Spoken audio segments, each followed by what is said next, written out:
Hi. Hello again. We're on page 142. Yes. The bottom of page 142 in the Pure Worship. Pure Worship of Jehovah book. Mm-hmm. Last time they have emphatically made the point that this is the theme of the whole book. I'm going to the screen. Vivian's reading from the book here. Mm-hmm. They have said that the overall message was that pure worship would be restored. And we made the point emphatically that that's not the overall message. In effect, you've misrepresented two things. Pure worship never existed to begin with, in the sense that you mean it. Mm-hmm. They were not pure worshipers. We've made that point before. Mm-hmm. But they were given a form. They were of given. worship. They had an approved form of worship, but it wasn't pure. And the approved form of worship could only take place in one place on earth. Yeah. The Jerusalem temple. That's a point made over and over again through the prophets, and originally in Deuteronomy. There's going to be one place where you can offer me acceptable sacrifices. And then since, of course, they don't have a temple nowadays, they can't do it at all. So no, pure worship never existed, so it can't be restored. Yeah. But you've left out the part that says that, no, the Ezekiel is about how it will be restored, but in the future. That is the approved worship. It's not called pure worship in the book. The approved worship of Jehovah will be set up again, and it's in a place. And you've admitted that in the last section, that the last 9 chapters not only describe a temple, which is in the future, but also describe the distribution of the land.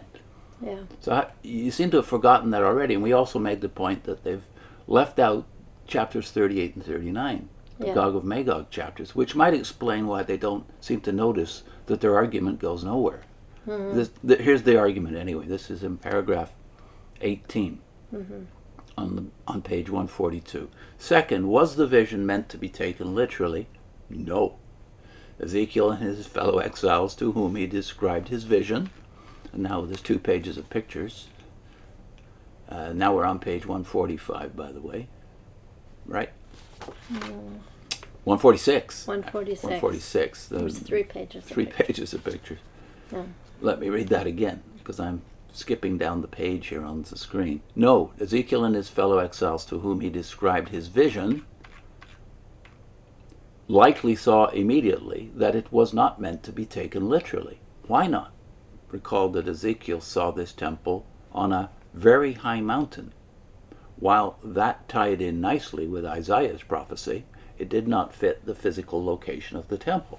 Solomon's temple had been situated on Mount Moriah in Jerusalem, and that was where it would one day be rebuilt. But was that a very high mountain? No, in fact, Mount Moriah is ringed by other summits that are of equal or greater height.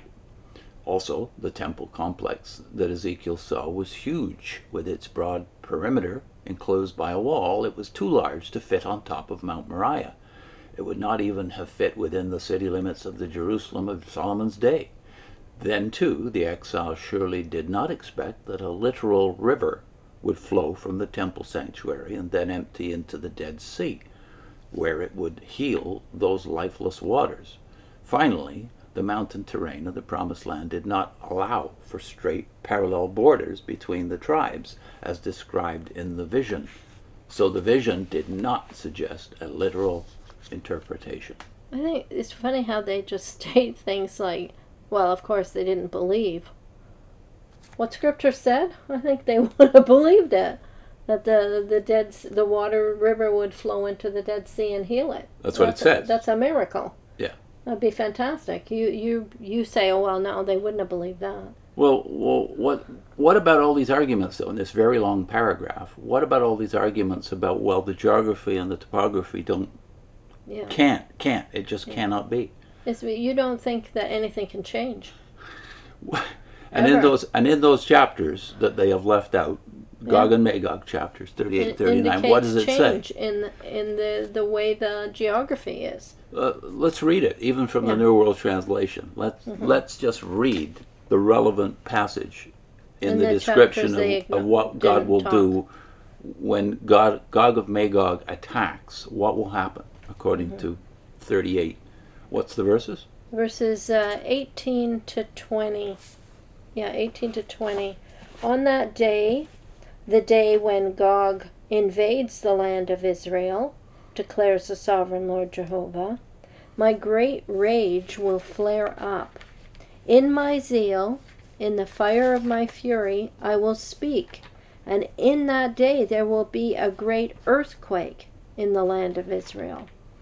Because of me, the fish of the sea, the birds of the sky, the wild beasts of the field, all the reptiles that creep on the ground, and all the humans on the surface of the earth will tremble, and the mountains will be thrown down, and the cliffs will fall, and every wall will collapse to the ground. That's a change in terrain.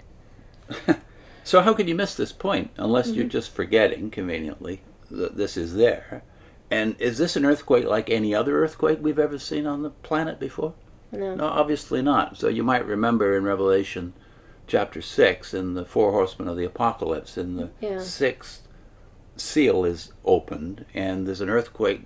It actually says it's like no other earthquake, and every island flees. And here is, you have the details, not just walls that will fall and mountains that will be thrown down, but every animal, every creature on earth will know what's going on. Yeah. It's what we call a theophany, God visiting. Yeah. The actual literal Hebrew, it says, in my jealousy and in my blazing wrath, on that day there shall be a great earthquake in the land of Israel. But on the other hand, in verse 20 in the ESV, all the people who are on the face of the earth shall quake at my face, or presence. So this is God literally present, so that not only Israel feels his presence, but all creatures on earth, right down to the animals, feel his presence. So obviously great changes in terrain, as you just pointed out. And this is not the only place, because there's a more famous passage that you're not referencing here, which is Zechariah, where you're told more specific details about the nature of the earthquake and what will be the result of it. So let's read Zechariah 14, the last chapter, 1 to 5. 1 to 5, and two other verses that are about terrain. Look, the day is coming, a day belonging to Jehovah, when the spoil from you will be divided in your midst, and I will gather all the nations against Jerusalem for the war, and the city will be captured, and the houses plundered, and the women raped, and half of the city will go into exile, but the remaining ones of the people will not be cut off from the city. Jehovah will go out and war against those nations, as when he fights in the day of battle. In that day his feet will stand on the Mount of Olives, which faces Jerusalem on the east, and the Mount of Olives will be split in half, from east to west, forming a very great valley. And half of the mountain will be moved to the north, and half of it to the south. You will flee to the valley of my mountains, for the valley of the mountains will extend all the way to Azel. You will have to flee, just as you fled because of the earthquake in the days of King Uzziah of Judah. And Jehovah, my God, will come, and all the holy ones will be with him. Do you believe that, if you're a Jehovah's Witness or even an ex-witness? Jehovah, my God, will come, and all the holy ones with him. And what's going to happen when he arrives?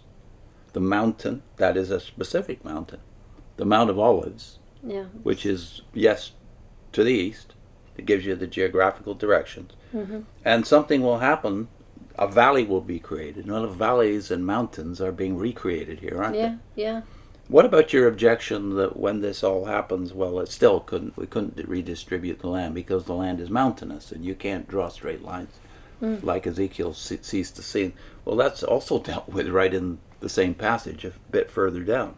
So verse 10 and 11, the whole land will become like the Arabah, which is plain. A plain, from Geba to Rimmon, north to south, south of Jerusalem, and she will rise and be inhabited in her place, from the gate of Benjamin all the way to the site of the first gate, all the way to the corner gate, And from the tower of Hananel, I don't know if I say that right, all the way to the winepress of the king.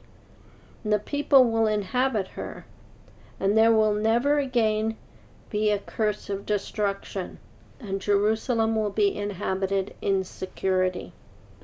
How many details do you need till you start taking this literally? Yeah. It says in the ESV, Jerusalem shall remain aloft. You have it in there, in the New World Translation, when it mentions Jerusalem for the second time in verse 10. What does it say again? After it says Geba and Rimmon, in mine it says, but Jerusalem shall remain aloft. She will rise and be inhabited in her place. Jerusalem shall rise. So if you take that spiritually, Yeah. the same thought is detailed. still there, that God is going to preserve Jerusalem, but it's going to be changed. The Mount of Olives is going to be changed. The whole geography of the land is going to be changed. Yeah. So I don't know whether to attribute this point of view, this obviously mistaken point of view, to just bad research. I think I have a note here at the side. This reference to King Uzziah of Judah, that is what gives you the idea this is literal. It's used in other places in Scripture to date things, right? Yeah. So it happened. It's something that we have accounts of, this happening. Look at the very beginning of the book of Amos, written before Isaiah, so in the 8th century BC. They're counting time from the earthquake. Yeah. And apparently it's still remembered now. This is 300 plus years later. It's still being remembered as an event that's like no other. Yeah. But this event is obviously greater than that event. When the Watchtower refers to Zechariah 14, I can remember these first verses, but they only read 1 and 2, I think, and then they refer to the people being imprisoned, the higher ups in the Watchtower being imprisoned, and that's how they apply it. Yeah. But that's the virgins being raped, yeah, or the women being raped, yeah. From 3 on, they don't. So that my mother, I remember coming home and saying somebody at the door had described this to her, and she said, "That's not in the Bible." And so he took her Bible and showed her where it says about Jehovah standing on the Mount of Olives, his feet. Well, she'd never heard that before. And I had certainly never heard it before either. So they just leave out what's not convenient for you to know. Yeah, and you wonder what they're setting themselves up for, because verse 12 in Zechariah says, "And this shall be the plague with which the Lord will strike all the peoples that wage war against Jerusalem." And I would say that the Watchtower is waging spiritual war against Jerusalem, and has been since the days of Rutherford. Yeah. Like a lot of Christians do too. If it will be a literal war, though, before the end comes. If something that's read in Scripture is like brand new to you, to your eyes, and ears, you just, wow, I never heard that before. And that happens a lot when you leave the witnesses and you start reading the Bible. Why is that? It's because we don't read our Bibles at the meetings, and not a lot even on our own. It's certainly not passages like Zechariah. If you're reading anything, you're maybe reading the life of Christ when you're a witness. Yeah, nowadays probably even less than ever, as the testimony of the people leaving the organization now is that there's really been a dumbing down even within the last decade. And those who've been there a long time say that it's really been going on since the 1980s. So open your eyes, read the Scriptures, and you'll find a lot of stuff that you never heard before. Yeah. What's our link? We're linking to a video. It's the first of 6 videos in a series we did. The quake that shook 2 witnesses. Us being the 2 witnesses. Yeah. So And they're all linked, yes. the playlist for that. Zechariah. The Zechariah playlist. Good. Yeah. See you next time. Bye.